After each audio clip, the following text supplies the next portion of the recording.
Today, I want to talk to you about the decision between two builders and two destinies. I'm going to read to you a few verses from Matthew chapter 7, verses 24 through 27.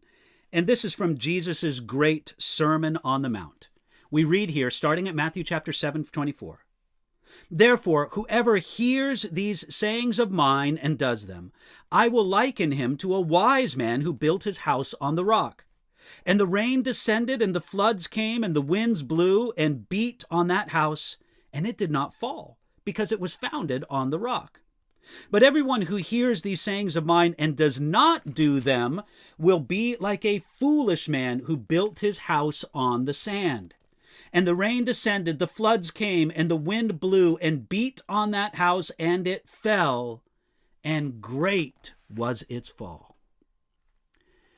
Jesus used this close of his Sermon on the Mount to call his listeners to an important decision between two destinies.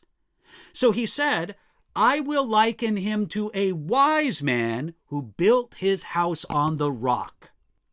Jesus described the person who hears and does what he says.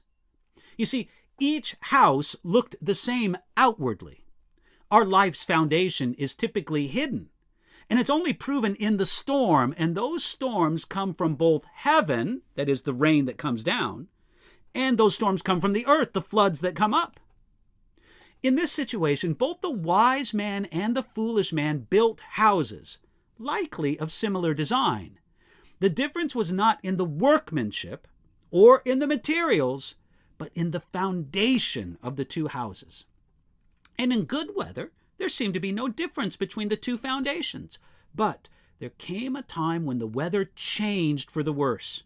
We read, and the rain descended, and the floods came, and the winds blew and beat on the house.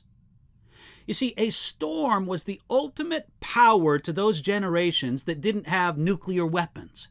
Jesus warned them and warned us that the foundations of our life would be shaken at some time or another, both now in our troubles or perhaps in the ultimate judgment before God. Time and the storms of life will prove the strength of one's foundation, even when that foundation is hidden. We may be surprised when we, someone who was truly built on the firm foundation, but it's better to test our life's foundation now than later. It's better to do it at our now than before the judgment of God when it's too late to change our destiny.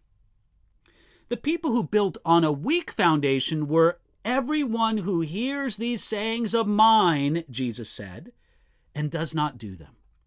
You see, merely hearing God's word isn't enough to provide a secure foundation. We must also be doers of his word. And if we're not, we commit the sin that will surely find us out. That's the sin of doing nothing, according to Numbers chapter 32.